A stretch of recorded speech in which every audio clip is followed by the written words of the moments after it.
Hello guys, welcome to back to school. ඉතින් අද ඔයාලා මේක තුලා ඉන්නේ අපේ channel එකෙන් Arduino basics ගැන කතා කරන වීඩියෝ series එකත් එක්ක. ඉතින් අද මම ඔයාලට කියලා දෙන්න යන්නේ Arduino වලට බහිද්දි ඔයාලා දැනගෙන ඉන්න ඕන මූලික දේවල් තුනක් ගැන. මොකද මේ දේවල් තුන ගැන හරි අවබෝධයක් නැහැ කියන්නේ ඔයාලට පොඩ්ඩක් අමාරු වෙනවා Arduinoත් එක්ක වැඩ කරගෙන යන්න. මොකද මේ වචන, මේ දේවල් දැනගෙන ඉන්න එක ගොඩක්ම වැදගත් වෙනවා. ඉතින් අපි ඉක්මනට වීඩියෝ එකට ගිහලා බලමු මොනවද මේ දේවල් තුන කියලා. හරි ඉතින් අපි මුලින්ම කතා කරමු මෙන්න මේ breadboard එක කියන එක ගැන. ඇත්තටම කිව්වොත් Arduino වලදී වගේම electronics වලදීත් ගොඩක්ම prototyping කරන්න පාවිච්චි කරන එකක් තමයි මෙන්න මේ breadboard එක කියන්නේ. prototyping කියන්නේ අපි යම්කිසි circuit එකක් design කරන කාලයේදී ඒ කියන්නේ ඒක ස්ථිරවම පාස්සලා solder කරලා ඒක වැඩ කරවන්න ගන්න කලින් අපි ඒක design කරන්න ඕනේ. ඒ කියන්නේ එක එක electronic components අරගෙන ඒවා එකට සම්බන්ධ කරලා අපේ design එක හරියනවාද ඒ circuit එකෙන් වෙන වැඩේ ඇත්තටම කරගන්න පුළුවන්ද වගේ දේවල් ටෙස්ට් කරලා බලන එක තමයි ප්‍රොටෝටයිපින් කියන්නේ. ඉතින් මේ බ්‍රෙඩ්බෝඩ් එකේ මෙන්න මේ තියෙන සිදුරු වලට අපිට පුළුවන් එක එක ඉලෙක්ට්‍රොනික කම්පොනන්ට් සම්බන්ධ කරලා ඒකට වයර් කනෙක්ෂන්ස් හදලා ප්‍රොටෝටයිප් එකක් විදිහට හදලා අපිට ටෙස්ට් කරලා බලන්න පුළුවන් මේ ඩිවයිස් එක ඇත්තටම මේ සර්කිට් එක වැඩ කරනවද කියලා. ඉතින් ඒක කරන්න පාවිච්චි කරන එකක් තමයි මෙන්න මේ බ්‍රෙඩ්බෝඩ් එක කියන්නේ.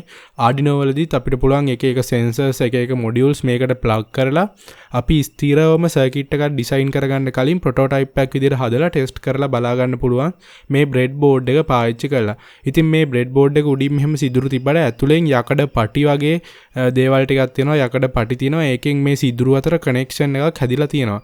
ඉතින් මම දැන් රූප සටහනක් දාන්නම් ස්ක්‍රීන් එකේ. ඔයාලට කොහොමද මේ බ්‍රෙඩ්බෝඩ් එකේ connections හැදිලා තියෙන්නේ කියලා බලා ගන්න. ඉතින් මේ connections හැදිලා තියෙන විදිහ හින්දා අපිට ලේසියෙන්ම පුළුවන් අපිට ඕන කරන electric components මේකට සම්බන්ධ කරලා අපේ ටෙස්ටිං වැඩ කටයුතු කරගන්න. ඒ වගේම තමයි මේක වෙළඳ පොලේ අපිට විවිධ සයිස් වලින් ගන්න පුළුවන්. මංගාව තියෙන මේ පොඩිම සයිස් එක මීට වැඩිය දිග ලොකු සයිසුත් තියෙනවා. ඒ වගේම තමයි අපිට බ්‍රෙඩ්බෝඩ් එකක් එකට සම්බන්ධ කරගන්නත් පුළුවන්. මෙන්න මේ වගේ කෑලි තියෙනවා වලට පේනවා ඇති මෙතන මේ අයිනෙන් ඉස්සරහට ඇවිල්ලා.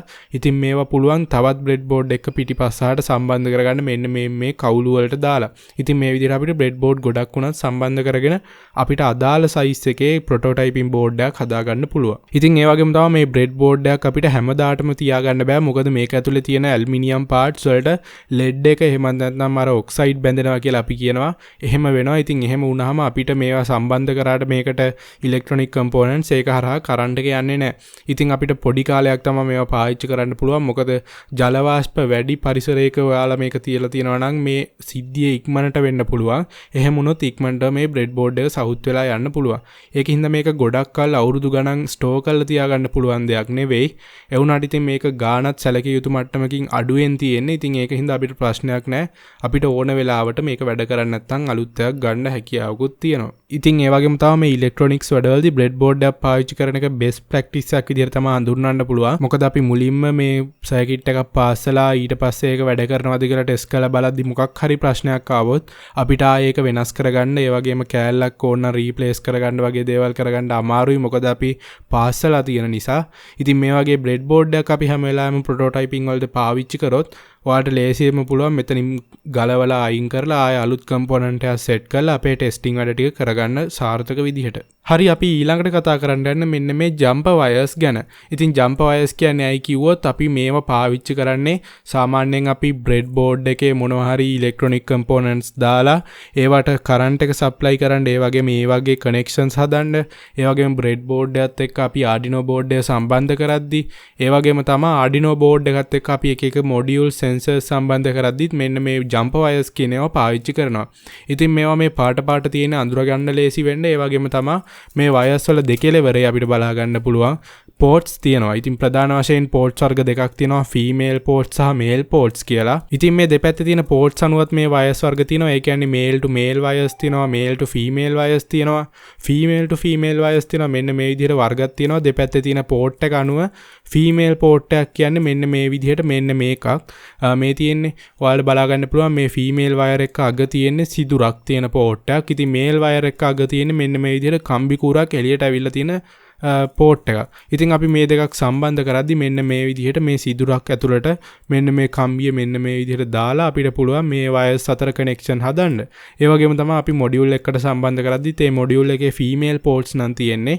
අපිට පුළුවන් මේල් පෝට් තියෙන මෙන්න මේ වගේ jump wires use කරලා ඒවා සම්බන්ධ කරගන්න. ඒ වගේ මේකේ තියෙන male port නම් අපිට පුළුවන් මෙන්න මේ විදිහට female ports තියෙන jump wire එකක් කරන් ඒවා සම්බන්ධ කරගන්න. ඉතින් ඒ සම්බන්ධ කර ගැනීම කරගන්න connections හදාගන්න තමයි මෙන්න මේ jump wires තියෙන්නේ. ඉතින් මේ jump wires නිසා අපිට prototyping කරද්දී ගොඩක්ම ලේසි වෙනවා Arduino එක්ක sensors ඒ වගේම modules breadboard connections වගේ ඒවා හදාගන්න ලේසි වෙන හින්දා. හරි ඉතින් අපි Arduino වලදී දැනගන්න ඕන තවත් විශේෂ දෙයක් තමයි මේ shields සහ modules කියන්නේ මොනවද කියලා.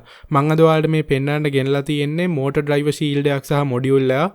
ඉතින් මගේ මේ වම් අතේ තියෙන්නේ motor driver shield එකක්. මේ දකුණු අතේ තියෙන්නේ motor driver module එකක්. ඉතින් මේකේ වෙනස අපි අනිවාර්යයෙන්ම දැනගෙන ඉන්න ඕනේ. මොකද ඔයාලා Arduino බඩු වලට components ගද්දි online order කරනවා නම් නැත්නම් ඔයාලට අවශ්‍ය කරන component එක මොකක්ද කියලා දැනගන්න ඕන වුණාම මේ shield modules අතර වෙනස දැනගන්න ඕනේ. මොකද ගොඩ දෙනෙක් මේකේ අතර වෙනස දන්නේ නැහැ මේ අතර. ඉතින් එහෙම වුණොත් වැඩ කරගන්න අමාරු වෙනවා. ඉතින් අපි මුලින්ම බලමු මෙන්න මේ shield එකක් කියන්නේ මොකක්ද කියලා. මේ තියෙන්නේ මේ motor driver shield එකක් අපි Arduino වලදී පාවිච්චි කරන. ඉතින් මේකට අපිට සම්බන්ධ කරලා motors control කරන්න පුළුවන්. අපි ඉස්සරහට robots ලා එහෙම හදද්දි බලනවා කොහොමද මේ motor driver shield එකත් එක්ක වැඩ කරන්නේ කියලා. ඉතින් අපි සරලව කිව්වොත් shield එකක් කියන්නේ මේ shield එක අපිට පුළුවන් ලේසියෙන්ම මේ Arduino board එකත් එක්ක plug කරගන්න. ඉතින් මේකට අපිට වෙනම pins මොකුත් නැහැ මේ shield එක සම්බන්ධ කරන්න. අපිට මෙතන දීලා තිනවා Arduino board එක ගන්නට pins මේ ටික අරගෙන මෙන්න මේ විදිහට මේ Arduino board එක අරගෙන මේ විදිහට අපිට තියලා plug කරගන්න පුළුවන්. එතකොට අපිට Arduino board එකම extend වෙන්නේ අපිට අමතර ඉඩක් යන්නේ නැතිම තරම්. ඉතින් මේ විදිහට උඩට shields සම්බන්ධ කරන්න පුළුවන් Arduino board එකත් එක්ක. ඉතින් මොකද්ද මේක දැනගන්න එකේ වාසියක් තියෙන්නේ. ඔයාලා දැන් මේ shield පාවිච්චි කරනවා නම් මේ shield පාවිච්චි කරන්න පුළුවන් Arduino Uno board එකක් සහ ඊට වැඩිය ලොකු board එකක්. ඔයාලා සමහර විට Pro mini එකක් Nano එකක් පාවිච්චි කරනවා නම් ඒවත් එක්ක මේ shield එක පාවිච්චි කරන්න බෑ. මොකද ඔයාලට පේනවා ඇති මෙතන pins තියෙන්නේ Uno board එකේ හැඩයට. ඒ වගේම Uno වගේම ඊට වැඩිය ලොකු Mega Duo ඒවත් එක්ක පාවිච්චි කරන්න පුළුවන්. හැබැයි ඊට වැඩිය පොඩි boards එක පාවිච්චි කරන්න බෑ. ඉතින් ඒකින්ද ඔයාලා shield එකක් ගන්නවා නම් ඔයාලා Pro mini එකකින් වැඩ කරන්න ඔයාලා shield එකක් කරන් වැඩක් නැහැ. මොකද අපිට මේකට එළියෙන් නිකන් ඔහොම තියලා wires සම්බන්ධ කරලා වැඩ කරගන්න බැරි නිසා. ඉතින් එහෙම වුණොත් ඔයාලට ගන්න වෙන්නේ මෙන්න මේ විදිහේ තියෙන module එකක්. මේකත් කරන්නේ මේකෙන් කරන වැඩේම තමයි. ඉතින් මේක module එක. මේක එළියේ තියෙන්නේ. අපිට පුළුවන් මේක එළියෙන් තියලා ලේසියෙන්ම මේ pins වලට wires සම්බන්ධ කරලා Arduino board එකත් එක්ක connections හදලා වැඩ කරගන්න. ඉතින් එහෙම වුණාම අපිට මේකේ pins හදාලා නැහැ. ඔයාලට Pro mini එකක් එක්ක හරි Nano එකක් එක්ක හරි ඔයාලට මේක පාවිච්චි කරන්න පුළුවන් කිසිම ප්‍රශ්නයක් නැති නිසා මේක module එකක් නිසා මේක එළියෙන්නේ අපි සම්බන්ධ කරන්නේ. ඒකින්ද කිසි ප්‍රශ්නයක් නැහැ. shield එකක් ගත්තොත් අපි කෙලින්ම Arduino board එකටමයි මෙහෙම සම්බන්ධ කරන්නේ. මේකට අර වෙනම එළියෙන් වෙනම wires දාලා අපිට මේක සම්බන්ධ කරන්න බෑ. ඒක නිසා තමයි අපි මේ shield එකක් සහ module එකක් අතර වෙනස දැනගන්න ඕන. ඉතින් මේක අනිවාර්යෙන්ම ඔයාලත් Arduino වලට අලුතෙන් එනවා නම් දැනගෙන ඉන්න ඕන. මොකද මේක ගොඩක්ම වැදගත් අපි Arduino එක්ක ඉස්සරහට වැඩ කරගෙන යද්දි. හරි ඉතින් ඔයාලා දැනගන්න නැති මොනවද මේ දේවල් තුන කියලා. ඉතින් මේ දේවල් දැන් ඔයාලට වැදගත් නැති වුණත් මේ Arduino ඉස්සරහට ඉගෙනගෙන යද්දි ඔයාලා ටියුටෝරියල් බලද්දි ඔයාලට මේ දේවල් වැදගත් වෙයි. මොනවද මේ දේවල් මොනවද මේ වගේ වෙන්නේ කියලා. ඉතින් මේ channel එක subscribe කරන්න මතකද ඔයාලගේ ප්‍රශ්න ගැටලු එතකොට ඔයාලගේ අදහස් පල්ලෙහා comment section එකේ දාන්න. අපි ඊළඟ වීඩියෝ එකෙන් හම්බෙමු. මං ගිහින් එන්නම්. ඔයාලා හැමෝටම ජය වේවා.